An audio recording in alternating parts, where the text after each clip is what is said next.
El Pleno de la Suprema Corte de Justicia de la Nación, vuelvo a reiterar, puede emitir jurisprudencia, en primer lugar, por precedentes obligatorios y en segundo lugar, por contradicción de criterios.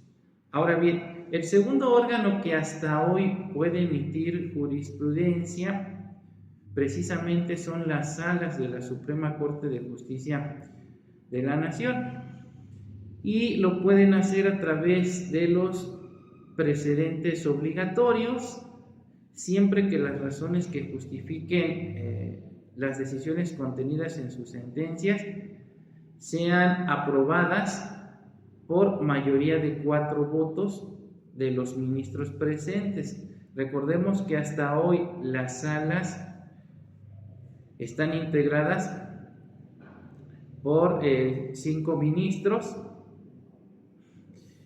y para que las resoluciones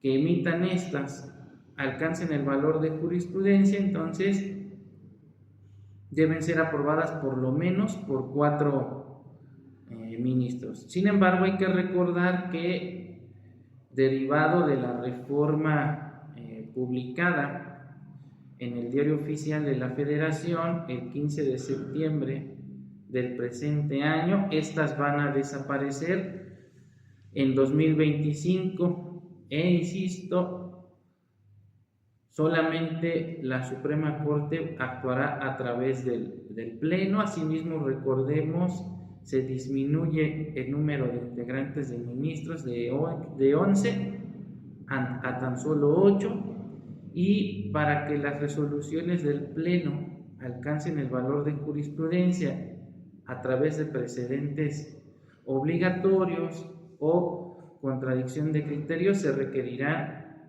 de 6 votos.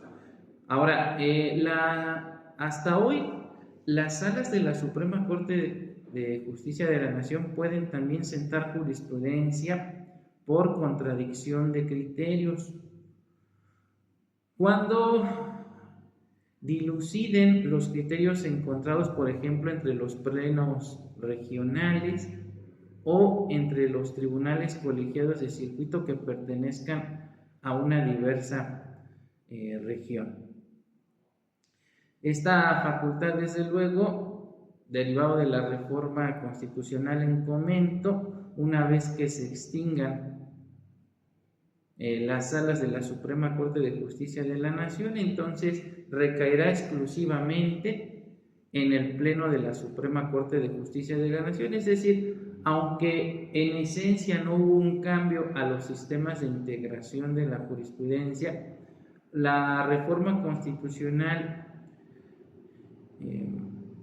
en materia judicial del 15 de septiembre de 2024 sí de alguna manera afecta los sistemas de integración de la jurisprudencia, no en cuanto a las formas, es decir, las formas o los sistemas de integración de la jurisprudencia que hasta hoy están vigentes lo seguirán. Lo único que va a cambiar es que al desaparecer las salas, entonces el único órgano que podrá emitir jurisprudencia por precedentes obligatorios será exclusivamente el Pleno de la Corte, y por supuesto lo relativo a los votos también.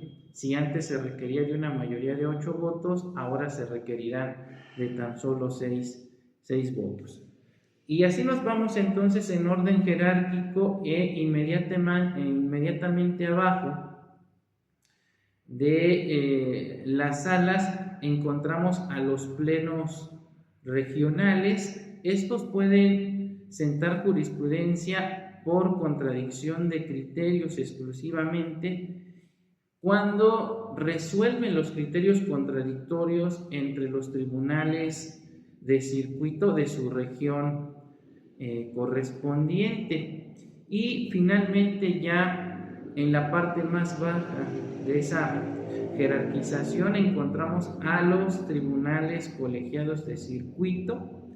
Estos órganos única y exclusivamente van a estar facultados para emitir jurisprudencia a través de lo que se conoce como el sistema tradicional o reiteración de criterios, es decir, cuando se emiten 5 sentencias ejecutoriadas en un mismo sentido, sin ninguna en contrario, se formará entonces lo que se conoce como la jurisprudencia por reiteración de criterios.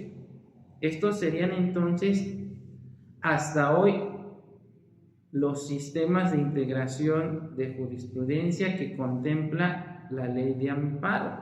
Sin embargo, también les expliqué en su momento que existen otras dos formas de emitir la jurisprudencia, y son las acciones de inconstitucionalidad y las controversias constitucionales. A ver, Leticia quiere comentar algo, adelante. Doctor, buenos días. Nada más le quería pedir de favor que si podía, me confundí un poco cuando habló sobre los plenos regionales y no sé si fue inmediatamente que habló de los tribunales colegiados de circuito. Sí. Entonces nada más quería ver si me podía, si podría volver a puntualizar sobre los tribunales colegiados de circuito. Los tribunales colegiados de circuito son la autoridad facultada para emitir jurisprudencia de menor rango, están hasta abajo dentro de la estructura orgánica del Poder Judicial y solamente pueden emitir jurisprudencia por reiteración de criterios. Es más, es la única autoridad que puede emitir actualmente jurisprudencia a través de este sistema. Pues recordemos que con la reforma constitucional en materia judicial del 2021 se eliminó la facultad precisamente de tanto del Pleno como de las salas para emitir jurisprudencia a través de este sistema. Y una de las explicaciones que nos dio en su momento el legislador para implementar este sistema de los precedentes obligatorios es que para que nuestro máximo tribunal emitiera jurisprudencia, pues podía pasar muchísimo tiempo porque se requerían, como bien lo sabemos, de 5 sentencias ejecutoriadas en un mismo sentido y sin ninguna en contrario, y podían pasar 10, 15 años hasta que se forjara jurisprudencia a través de ese sistema. Entonces se estableció que una manera más sencilla de crear la jurisprudencia precisamente era a través de esta figura de los precedentes obligatorios, donde ya no se van a requerir de 5 sentencias ejecutoriadas en un mismo sentido y ninguna en contrario, sino bastará con una sola resolución, siempre y cuando sea aprobada por lo menos por 8 de los ministros presentes, tratándose del Pleno, y como lo vimos tratándose de las salas, bastará con 4 votos de los ministros presentes. Entonces, de esta forma se elimina la facultad tanto del Pleno como de las salas para emitir jurisprudencia a través de este sistema tradicional, y finalmente entonces se determina que los únicos órganos facultados para emitir jurisprudencia a través de lo que es la reiteración de criterios, es decir, 5 sentencias ejecutoriadas en un mismo sentido y sin ninguna en contrario, serían entonces los tribunales colegiados de circuito. No sé, Leti, si ya con esto que le acabo de explicar quedó más claro. Sí, doctor, muchas gracias. De nada. ¿Alguien más que tenga alguna pregunta? ¿No? Bueno, entonces prosigamos entonces con la explicación. Ahora, les refería que la jurisprudencia, de acuerdo a lo que establece la ley de amparo, pues tiene primero una obligatoriedad, pero también tiene una jerarquización. Y en ese sentido, entonces, el artículo 217 de la ley de amparo nos establece que la jurisprudencia que establezca la Suprema Corte de Justicia de la Nación a través del Pleno y en vía de precedentes obligatorios o por contradicción de criterios